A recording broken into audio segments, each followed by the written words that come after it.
Hello, and welcome to Midnight Scribe's Creative Vibes, where we speak to the best of the bronies and discover what makes them tick. Now, today is an unusual day for recording an episode, as instead of recording in the traditional Creative Vibes studio, I have decamped and I'm currently resting in the lovely metropolitan city of Aberdeen. Now, for those of you who don't know, Aberdeen is a very popular industrial city on the east coast of bonnie Scotland, famous for the vast amounts of oil in the nearby oil sea. Now, are any of our listeners familiar with the three big holes in the ocean the sea has filled with oil? No?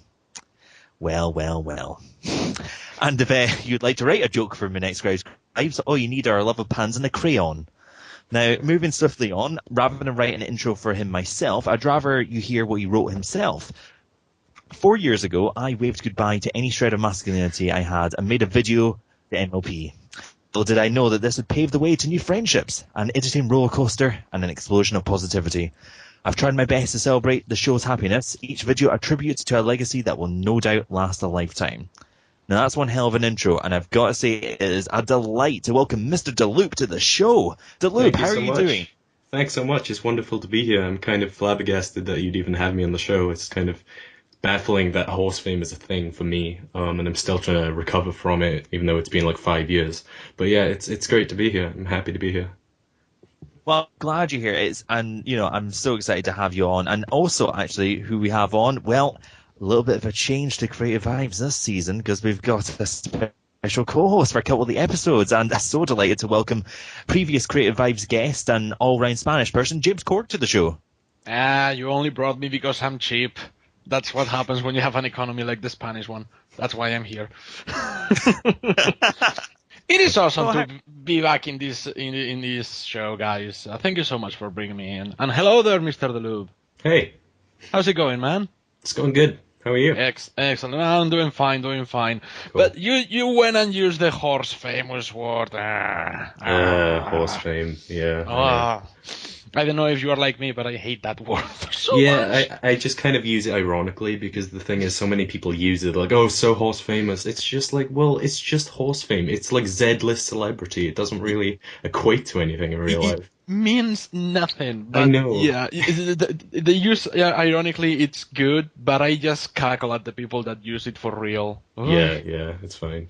Yeah, it's just one of those terms that I've heard, branded around the brony community, and it's just like, I thought it was like a joke when I first heard it, like someone's horse famous. I was going like, that, I've missed a punchline, haven't I? Like, there's maybe some sort of joke where you all meant to go ha ha ha at the end, isn't it?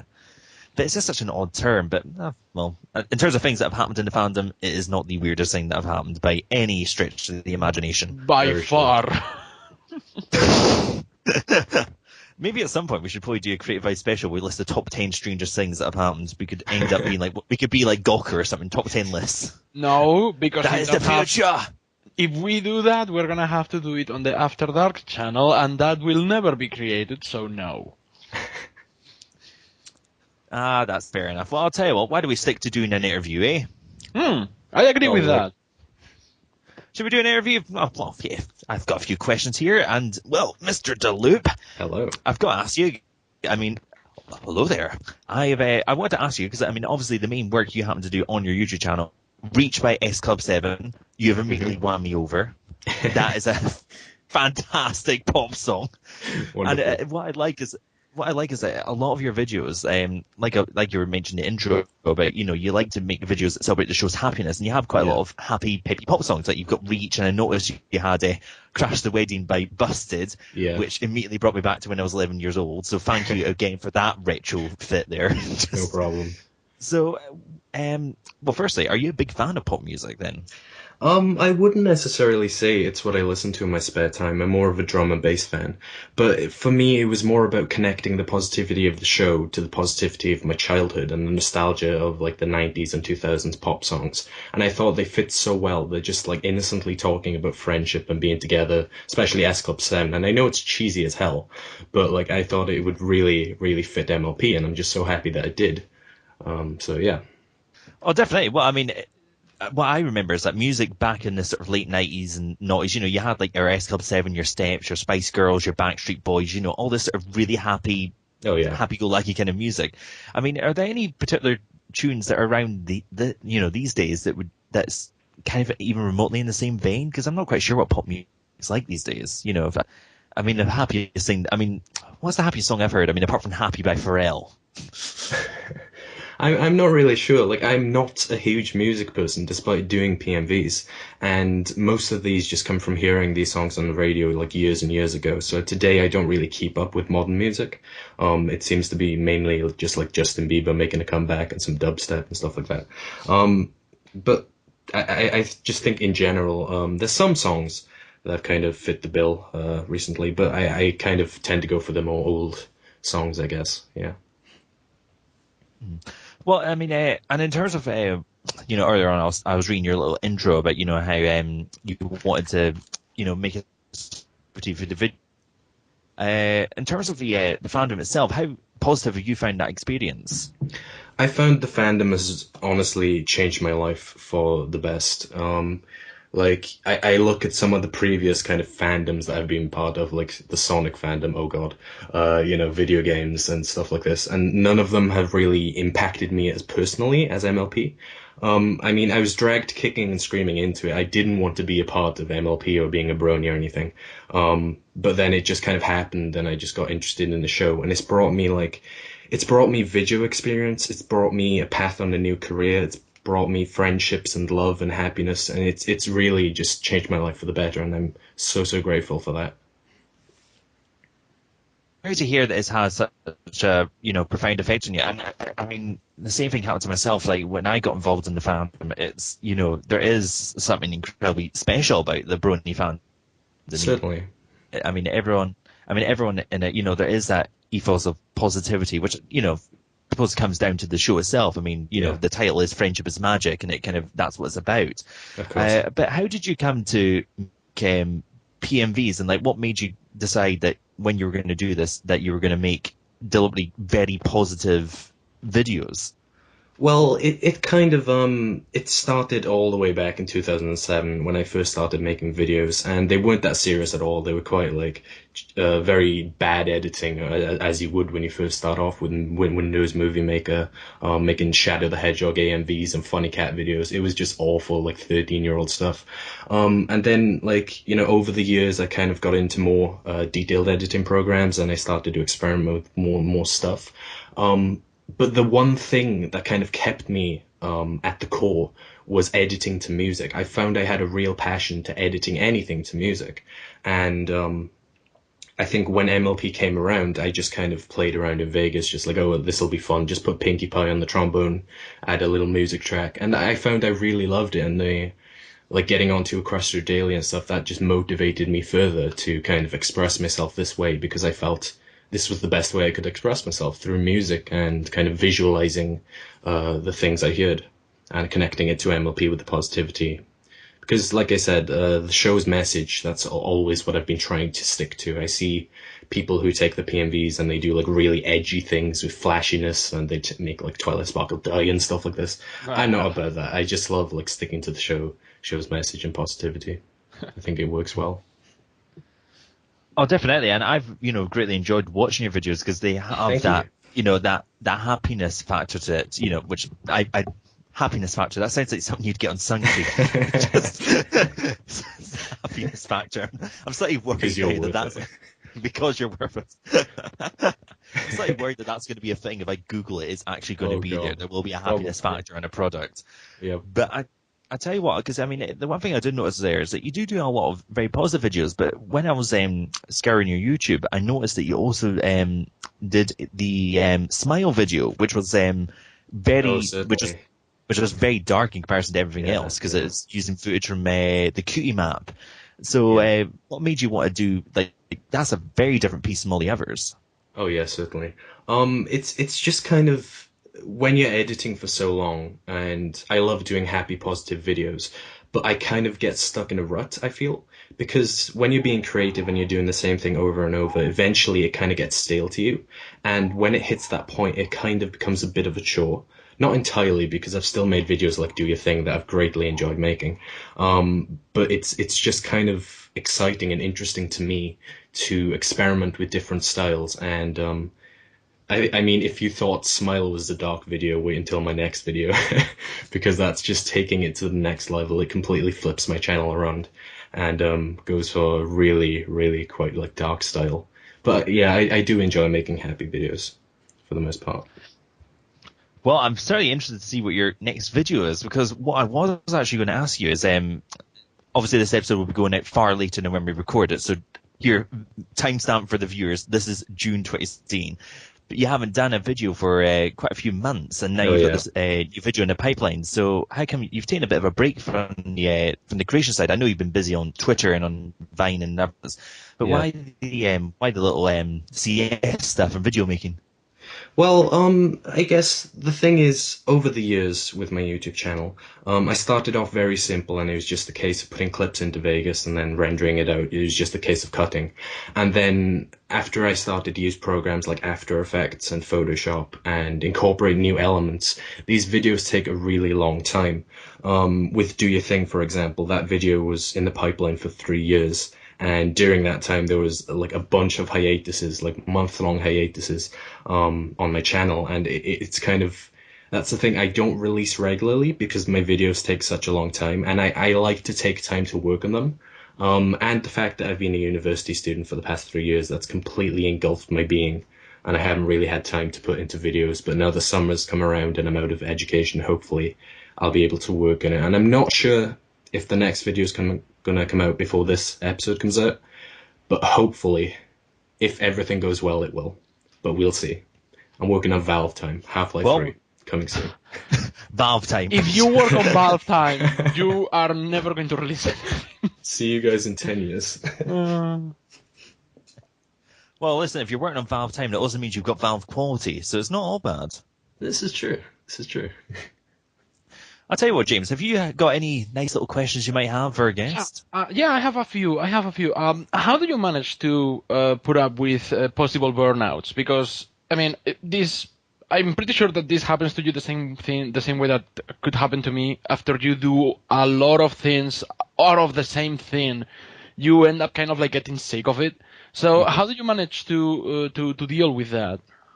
Well, what I like about my YouTube channel is it's something that I've kind of struggled with in the past, because I want to become a film editor when I grow up, and well, I have grown up, but over the next few years I want to try and get a job in the film industry, and I think there's a very core difference between doing something as a job and doing something as a hobby.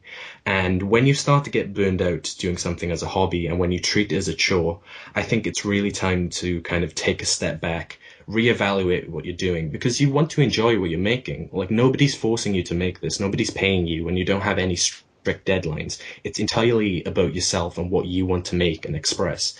And I think, like, the moment I stop having fun, I'd want to stop making videos. So with the positivity in my videos and everything, of course it does get repetitive, and there was that point that it did get very repetitive. But at that point, I focused more on, education, real life stuff. And then when I found a song and when I felt I was ready, I came back full force. And I think that really helps, having the motivation there rather than feeling like, oh, I have to keep making this stuff, it's getting boring. That's great. That's a very good method. Not to go in and derail the interview completely, but movie editing. Do you have any particular favorite movie editors or someone that you look up to that you are like, oh my god, this guy is my idol? Not necessarily in the industry. It's kind of surprising. Like, I've done 3 years of a film course. I did 2 years of a media course, but I wouldn't consider myself a film person. I just really love editing. And that's the thing, like, of course you need a film to start editing. So of course there's got to be like a company or something providing the film. But like in terms of inspirations, it kind of translates well between YouTube and my job when I get one. It's just the people who I surround myself around. It's the all the fellow PMV editors, all the people Hmm. who make pony videos, and even outside of that, like I've seen people like Aclaps, who makes motion graphics PMVs, go forward and do other stuff that isn't pony, and they really inspire me because they started where I started, and some of them have got so far, and it's really, really quite nice to share that journey with them. Awesome. To keep in the topic of pony and all that, and working on big projects with lots of people, I see that you worked on the Anthology 5 Yep. PMB project. That you did a couple of Couple of videos. shorts. Yeah, Yeah. for them. How was that experience? How did you experience that massive collaborative effort? It was kind of stressful. The thing with Anthology, ever since 2011 and 2012 came around, and I saw like Anthology 1 and 2, I loved that series to bits. That series had me howling with laughter, and it was just so great to see so many people come together and make such an awesome video. It was like the best of sections of each person, and some people made some really good stuff. And ever since then, I've wanted to be a part of it. Except like over the years, as Anthology 3 came out and the kind of Anthology 4 came out, I kind of had more of an interest in doing my own stuff because you don't ask to be in anthology. Anthology asks for you to be in them. You have to wait for an invitation. It's like a secret club. So like I would obviously comment on the videos like please let me in, please, like thinking it was like the golden gates of the horse fandom, and that if I got there that would be like the final goal, the final destination. So when the time finally came around, I had kind of established myself as an editor, and Jay Haller, the guy who used to run the anthology team, he came on to Skype and he was like, "Hey, dude, we seen you're working in the collaboratory and stuff. Would you like to be an anthology?" I was just like, maybe, I guess. I don't know. I was just so on the fence at that point. But he still added me to the group. And so I was in that group, and the deadline was looming, and there was all those people there who had already made, like, 3/4 of the project, and they were just like, "Hey, the deadline's like, in 3 weeks from now, hurry up and make stuff." And I was just like, so, there was that pressure to make stuff, and it's very kind of a high pressure environment working with so many people, and I guess it has to be because there's so many creative people there. You need to stay on top of all of them, so it's not as lax as you might expect.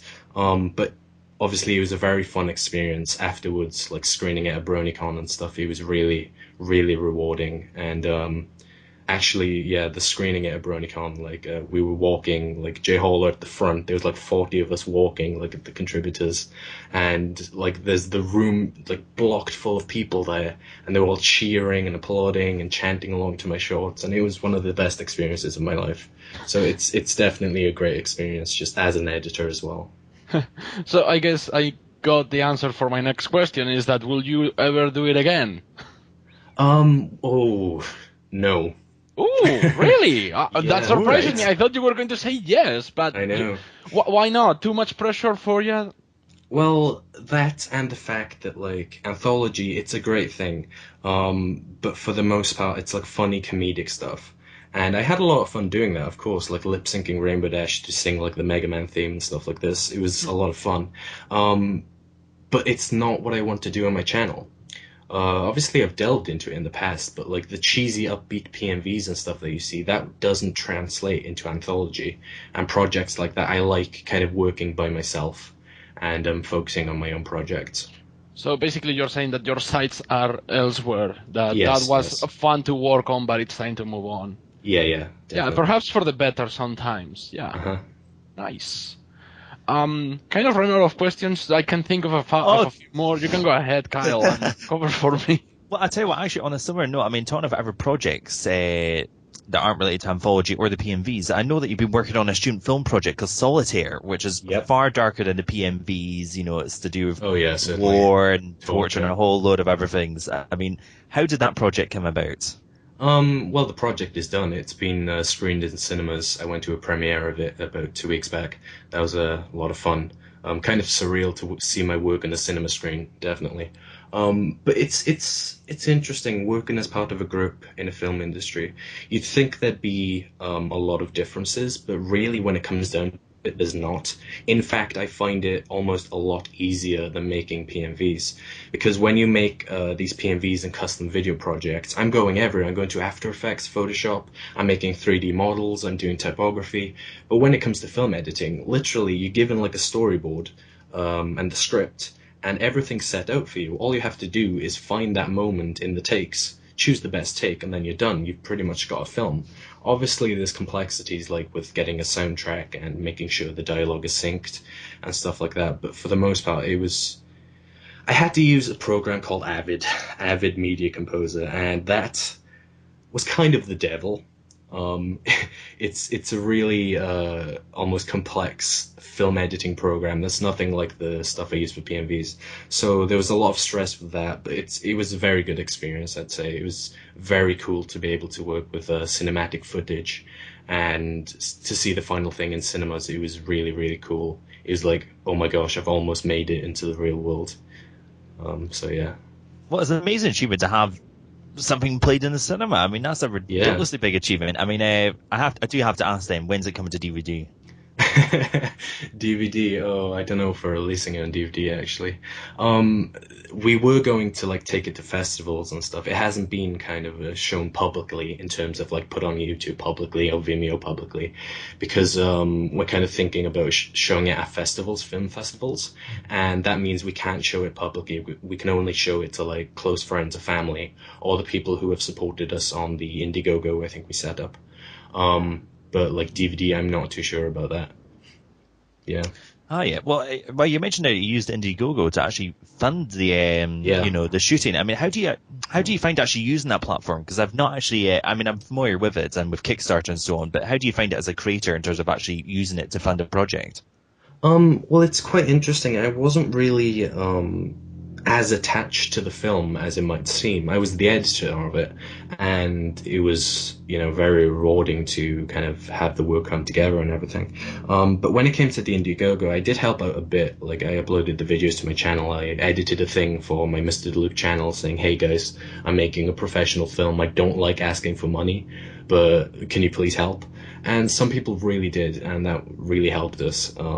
I think with something like Indiegogo, you need like a solid platform. You need a solid pitch, and to show people you're serious about this. And if people care enough, like if you get enough people interested, then it definitely works out for the best. And to be honest, we didn't raise a full goal, but we raised enough to keep the project successful and to make what we wanted to make. So it went pretty well, yeah.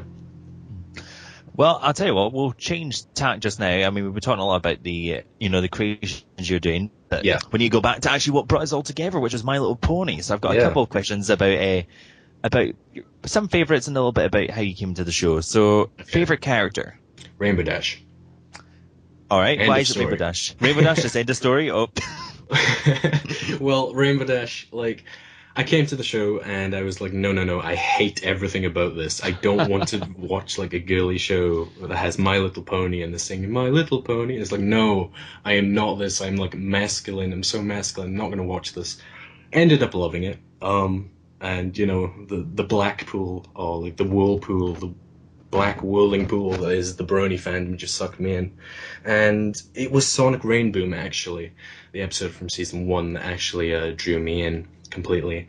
And like Rainbow Dash, I've always kind of liked these characters that are like female and they have a bit of an edge to them, and they're not afraid to like stand up for themselves and be kind of independent and to just show that they're really badass. Like, I think those characters are so cool and so underrated in media nowadays. So I think Rainbow Dash really connected to me. And it was the episode, actually, the Wonderbolts Academy, and the end of that, where she kind of rejects almost going into the Wonderbolts to stay with her friends. And I think that really kind of solidified her top spot for me as a best pony. Personally, I know there's lots of wars and stuff over that, but I really like her character and the development, definitely. Oh, definitely. She is an incredibly well-written character, no doubt there. And actually, thanks for reminding me about the Wonderbolts Academy. I'd actually completely forgotten about that. Yeah. But Rainbow Dash, I mean, to be fair, she's one of the most popular characters in the fandom, certainly in terms of people who have been on the show. Rainbow Dash is very much a reoccurring name, along with a certain Stetson-wearing pony, who I will not name just now, because if I start introducing her, then I'll never actually stop. Yeah. But I tell you what, you kind of skirted around the edge of how you became a fan of the show, but how did it actually come about? Like, what was the actual tipping point? How did you end up getting dragged, kicking and screaming into the brony world? Well, yeah, like I said, since 2007, I've been interested in video editing, and I've kind of had a community of people around me who did that sort of thing. And there was this guy who you might know nowadays as ZX Insanity. He created the Equestria Girls parody series, and he's been part of an anthology and stuff. And he was actually the guy, he's been like my best friend since 2007. He was actually the guy to say, hey, DeLoop, you need to watch this. I was like, no. And he was like, hey, DeLoop, seriously, you need to watch this. I was like, no. And like, it just got to the point that like, I saw the Brony fandom. I saw so many people loving the show to death. And I couldn't for the life of me figure out why. I had watched like episode 1 and 2. I got really annoyed of Pinkie Pie. Most of the characters were just really annoying to me, and it just took me like by surprise. I was just like, why are so many people into this? I've got to find out. And so I watched episode 3 and episode 4, episode 7, episode 16, and then it's like, oh god, I'm getting into this. And by that point, it was too late. Like, I had just become a brony, and I was just like sitting there in silence, like, no, what has happened? I can't wait for That season 2. Help. happens to every single one of us when we Pretty start. much, yeah. It's like, they get you with the two-parter. They get you with the two-parter. You gotta find out. Gotta find out what happens. Yeah, you need to know what happens next. Yeah. Oh, definitely. But I tell you what, there's another question I wanted to ask actually, which is we've had a lot of guests on from all around the world, right? You know, we've had guests from, you know, the far east, the far west, the bits in the middle. You're our first Welsh guest. Yeah. So, firstly, thank you for allowing us to take that box, because I'm That's hoping right. we're working our way through. We've got Scotland, England, we've now got Wales. Once we get Ireland, we've got the set. So I'm really looking forward to that. Awesome. Yeah, I'm glad to represent Wales, I guess. Oh, listen, look, you are a great representation of Wales. But I did want to ask, what is the local MLP scene like in Wales? Is there much going on there? Dead. Pretty much. There's next to nothing where I live. Up in Cardiff, you've got like some Cardiff meetups because it's the capital of Wales, and it crosses over into Bristol. But for the most part, there's pretty much nothing going on here. Everything that kind of happens either would link into Buck, or the London meetups, and I think Welsh Bronies would kind of go further out to there. But yeah, apart from like Cardiff and Bristol, there's really nothing going on here. It's surprising. Oh, it's a bit of a shame, man. But, Yeah, well, it hey, is. listen, what that just means is you have to just come and join us at the Highland Bronies. You could be one of an honorary member. Or I could fly over to America like I did last year and book my flight for Canada for BronyCan, which I'm doing this year. So I'm kind of going around the world to find the Bronies, I think. Going to see my friends everywhere. Well, that is dedication. I mean, that's something I've actually been doing recently as well. Like, you know, been to Brony Scott recently, and I also went to Heartwarming Con as well in the Netherlands. Oh, cool. Very much last notice because of a certain person who's in this call. That was fun. It was. I thank you so much, James, and actually to Jon as well, who will probably be listening, for dragging me to Heartwarming Con, because that was just a great experience. So I can entirely identify DeLoop in terms of traveling out to find the Bronies and to get those experiences. John grabbed me, and then I was like, if I'm going to the Netherlands, I'm taking Kyle with me. Take you all Couldn't down go with- alone.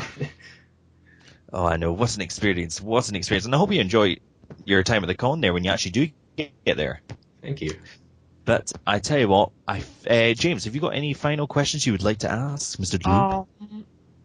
What will you What will be your word of advice for any upcoming fans and like PMB editors to the fandom that will want to do the same thing that you do? Okay, well, I think the most important thing for any kind of creative, but most specifically PMVs, you're going to start out and you're going to be pretty terrible. And you need to know that. Like, people, I think, they look at their idols and they're thinking, hey, I've spent like 1 day editing. Why am I not at this level yet? It takes time. It takes dedication.